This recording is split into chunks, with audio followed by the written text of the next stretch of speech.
So can you please start by saying and spelling your name? Sure. It's Paula Stone Tucker, Paula Stone, Stone, Tucker, Tucker.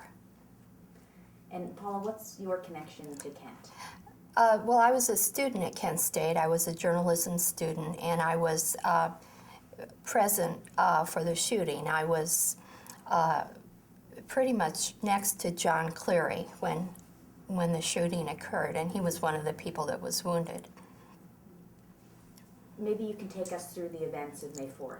Sure. Well, for me, it started earlier than that. It started on April 30th with the announcement by Nixon about the incursion into Cambodia. And my husband and I were riding around in our car. It was a convertible, and it was a beautiful night. And when we heard this announcement on the radio, we just started screaming and pulled over to the side of the road. And so it seemed like a violation of everything that the Nixon administration had presented up until that point. And so the next night we'd heard about the disturbances in downtown Kent. And so we decided that the next night there was going to be a march, and we would go up to Kent State to the march. My husband worked at WKNT and WKSU, and I was on the Stater staff.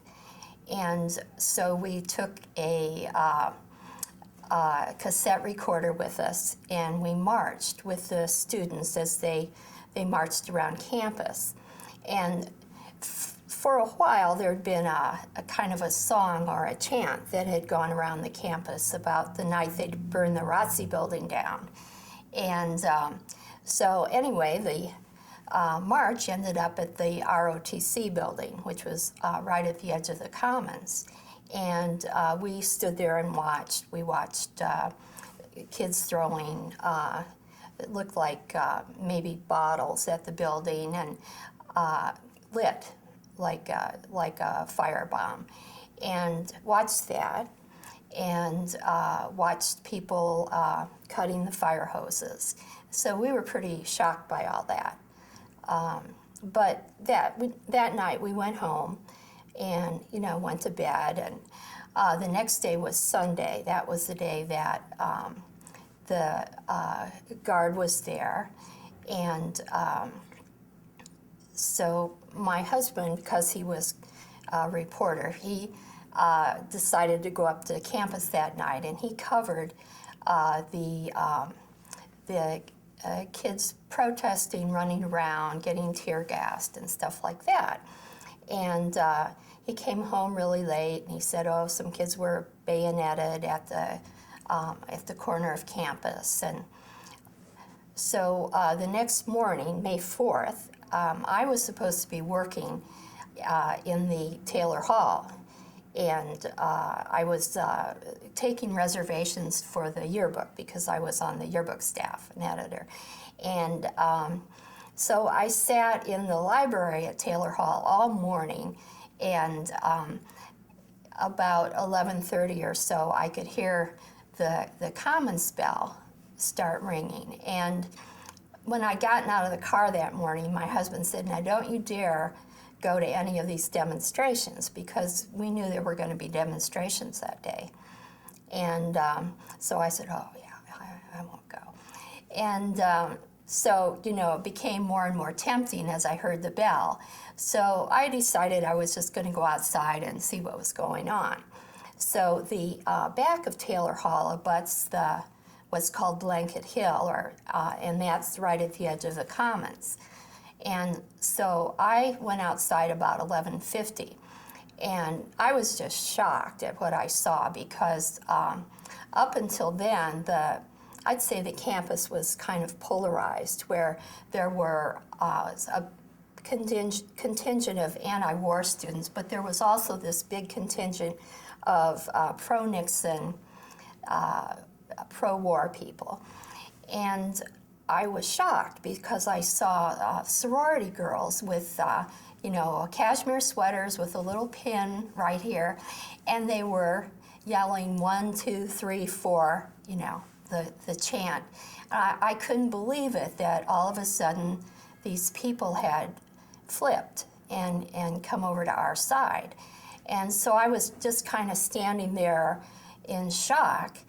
And at about that time, the Jeep came across the commons with a guy with a megaphone, and he said, "You must disperse, you must disperse." And of course, nobody listened to that, or at least nobody around me was walking away. Although there were kind of people that were trying to walk to their classes, and they were walking by when all this was happening, walking right in front of me. And so what happened next was this Jeep went back over to the other side of the commons where the guard was standing. And the kids were yelling and, 1, 2, 3, 4, and, different kinds of chants. And so I was standing there watching. And pretty soon the Jeep comes back again and says the same thing, "You must disperse." And then it looked like a contingent of guard, maybe, I'm not sure, less than 10, started advancing across the commons. And when they got, more than halfway across, they started firing tear gas canisters. And I didn't really know anything about tear gas, but my husband had told me that the night before he'd gotten tear gassed. So I happened to be 5 months pregnant at the time.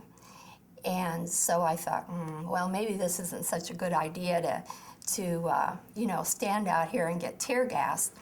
And anyway, the tear gas kind of wafted up the hill, and I saw kids picking up the tear gas canisters and, throwing them back at the guard, and the guard lobbing them over again. Anyway, I got some of the gas drifted up to the top of the hill, and I was tear gassed. And so I decided that I'd go in the building and wash my eyes out. There was a bathroom right inside. So I went in, washed my eyes out, and when I came back out, the majority of the crowd was gone.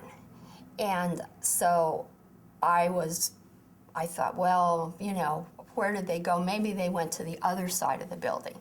So I went around the building and up the hill, and sure enough, all the kids were spread out on the front side of Taylor Hall. And I could see that the guard by this time was marching back towards Taylor Hall across the practice football field. And I just watched. I was kind of walking down the hill towards the Taylor Hall parking lot, and they advanced to maybe about halfway across the field, and then they knelt down. And a kid came up with a flag and waved the flag at them, and then they got up and they started marching across the field again, and it looked to me like they were marching up the hill and going back over to the Commons, which was on the other side of Taylor Hall. And so I kept walking down the hill, and when as I was walking, I heard what sounded like gunshots. And I looked over my shoulder, and the guard is standing at the crest of the hill, and they're firing, and there's smoke coming out of the ends of their guns. And I thought, well, this is strange. Are they firing blanks? What are they doing? And I thought, well, maybe even a blank could hurt you. So I thought, I'm going to lay down on the ground. But I had on a nice dress that I had just sewn that weekend. And I thought, well, I'm not laying in that dirt. And so I walked over to the steps that go up to the front of Taylor Hall, and I laid down very gingerly on this step so I wouldn't get my dress messed up.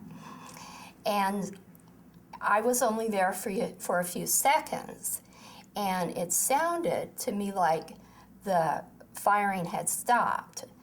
So I lay there a couple more seconds because I thought, well, who knows what's going to happen. And and then I looked up, and the guard was still there, and they left and went down on the other side of the hill, which goes back down to the commons. And so I looked around, and this is really not computing in my brain, and I think, wow, that kid fell while he was running. And oh, look, there's somebody else that tripped too. I couldn't understand this, what was going on.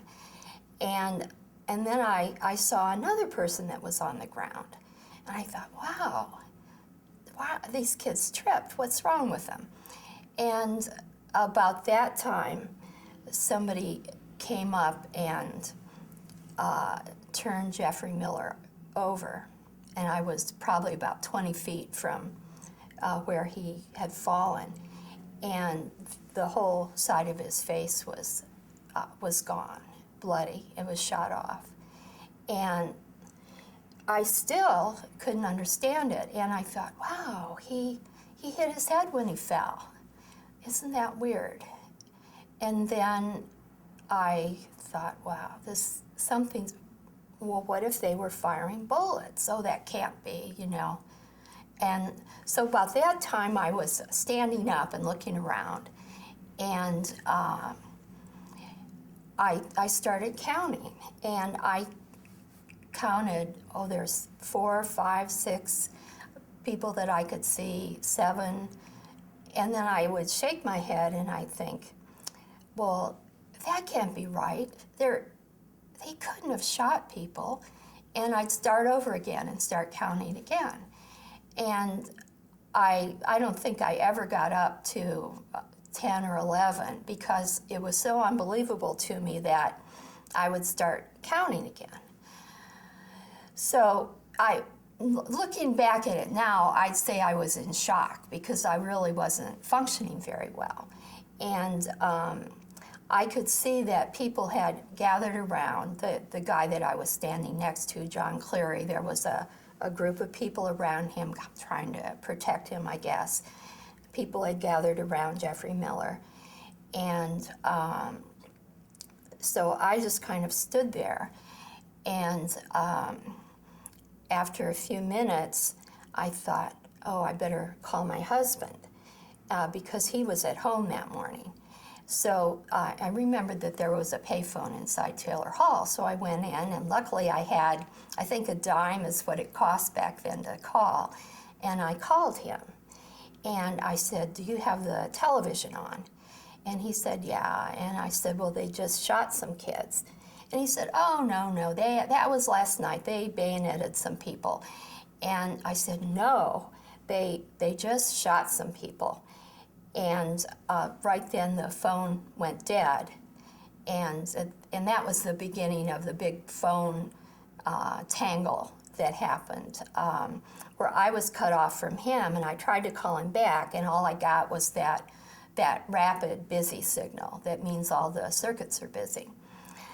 So I went back outside, and I kind of walked around on the porch of Taylor Hall. There's a porch that surrounds that building. And I saw John Philo with a motor-driven camera, and he was just kind of aiming his camera around and trying to shoot whatever he could. And I saw a lot of other people that I knew, and I just didn't really talk to people. It was kind of a dead silence. There was nobody talking, nothing going on until really the girl that I found out was Mary Vecchio went up to Jeffrey Miller and started screaming. But it was very eerie because there wasn't any noise.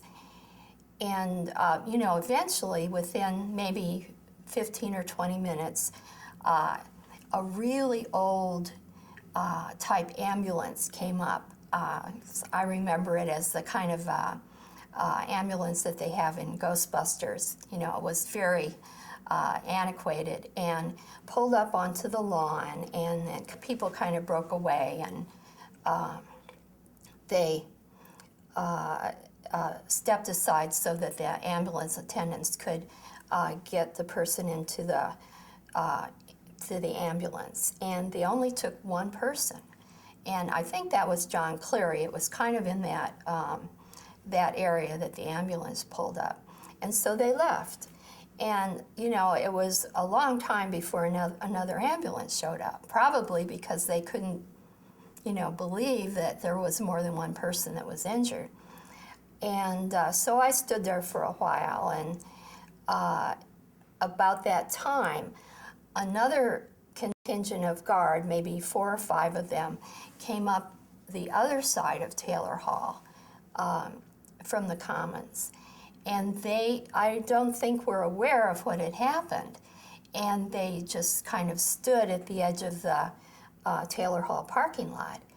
And students started running up to them and screaming at them. And what they did was they just turned around and left. And so I'm trying to think of anything else that happened on that side. I went downstairs at one point to where the Stater office was, and there were a couple people that were sitting at the copy desk, which is a horseshoe-shaped desk. And I went in and I said, some kids just got shot. And the people at the desk said, no, nobody got shot. And so I was so in shock that I just turned around and walked away and went back outside. After that, the next thing that I remember was being back on the common side of the building. And there were still students there, still students that were protesting. And people had started sitting down as if it was going to be a sit-in. And there'd been, in years past, there'd been sit-ins at other buildings at Kent. And people were sitting. And the faculty marshals came up. And I remember Jerry Frank, who was a biology professor, came up. And he said, please leave. He had a bullhorn. And he was almost crying. And he said, please, please leave now. And nobody would leave. And he's, you know, over and over again was exhorting the students to get up and get off the hill. And so eventually somebody in a Jeep came up, one of the guard, and they had a bullhorn, and they, I don't remember the exact words, but they announced something to the effect that the campus is closed, everybody leave. So I was, I didn't have any place to go because I had just gotten married and we lived off campus. We lived in Talmadge, maybe 5 miles away. And I couldn't call my husband because the phones were dead. And so as I was walking past Johnson Hall down, I didn't even know where I was going. I came upon a couple people that I worked with at the yearbook, Paul Topol, I think, and Larry Bazar. And I said, I don't have any place to go. And they said, oh, you can come back to our apartment with us. So I went back and waited there for hours and hours trying to call out. And finally, somebody, maybe around 6:30 or 7 o'clock, took me out of Kent and dropped me back home. And so that was that day. I don't know if you have any questions or, yeah. Do you feel like the truth has come out about what happened that day in Kent? No, I don't. And I don't think that it's ever going to come out, you know. No, I became a psychologist later on. So I later on learned about post-traumatic stress disorder and, shock and trauma and things like that. No, I don't think it will come out based on what I know about human nature. Although there's been a lot of attempts. I testified before the Scranton Commission, which, now I realize that was not really a search for truth. I was interviewed by the FBI, and they must have shown up maybe in June or July that summer. The two guys came to our house, and we recorded that interview.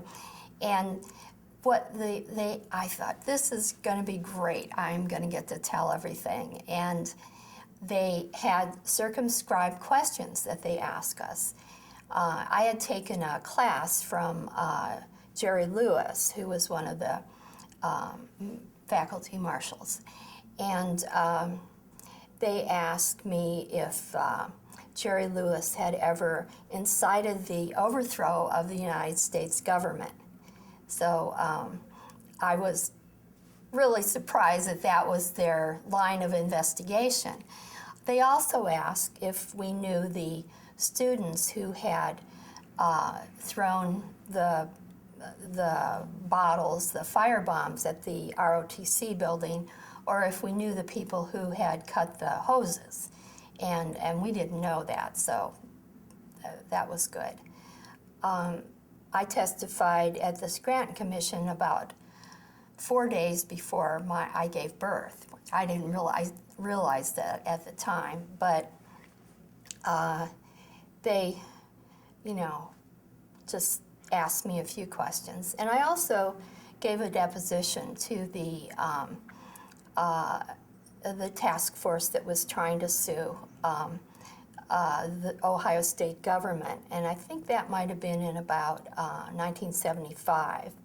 And I think that resulted in a very paltry settlement for the families of the victims.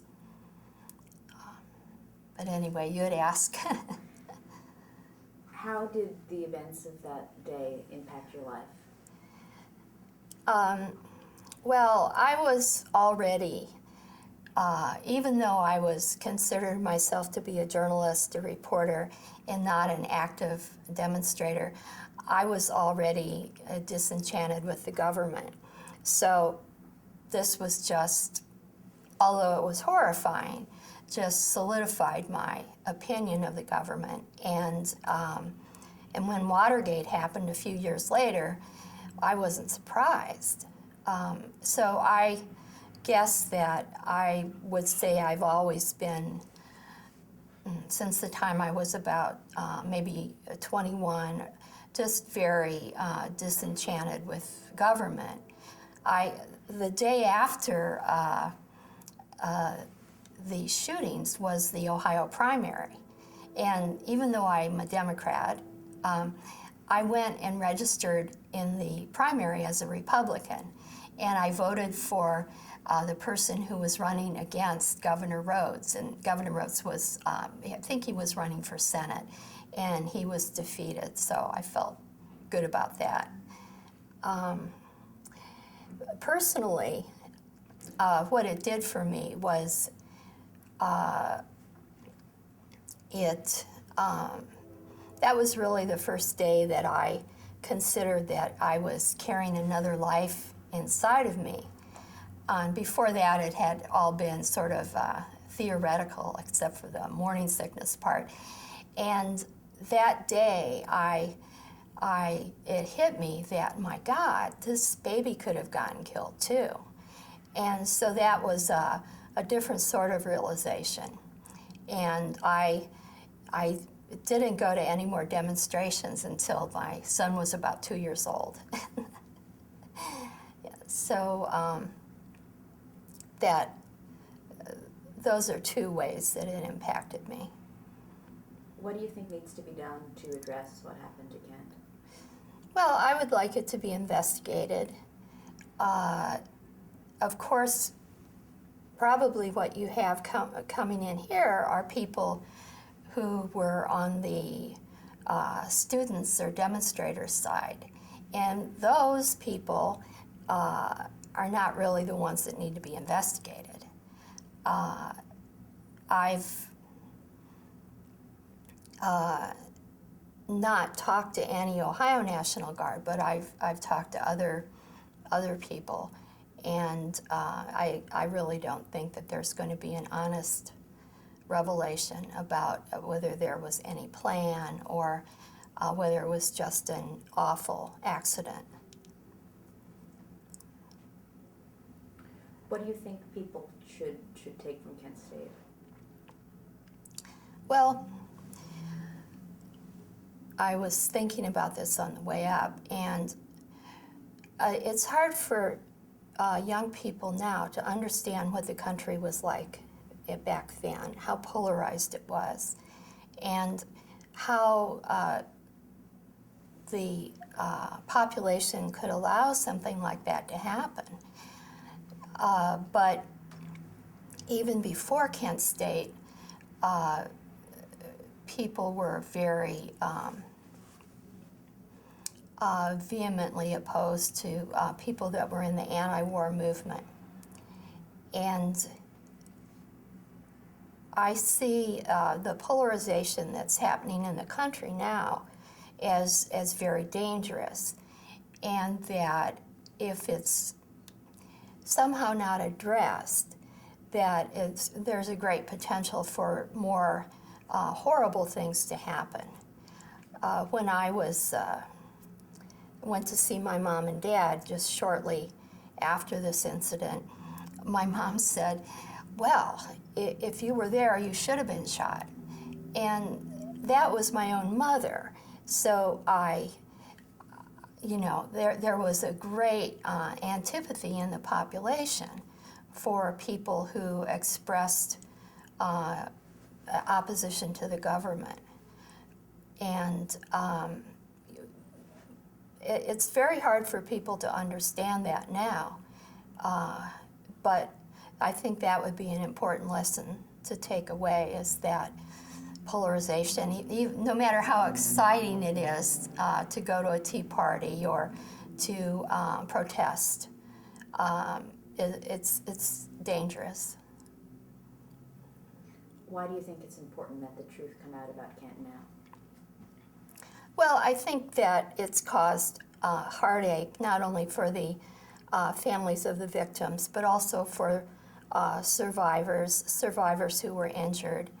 And so that would be another step in the healing process, I think. Is there anything we haven't asked you about your experience that you think is important to share? Well, I'm not sure that this is too relevant to anybody but me, but having worked with people that have post-traumatic stress syndrome and trauma survivors as a psychologist, I realize now that I did not really have any PTSD symptoms after this happened.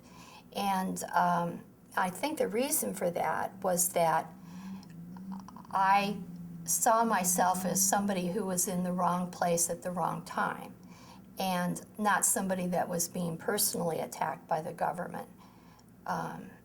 And so I think that's what made a difference for me. Well, thank you so much for sharing your truth with us today. Sure.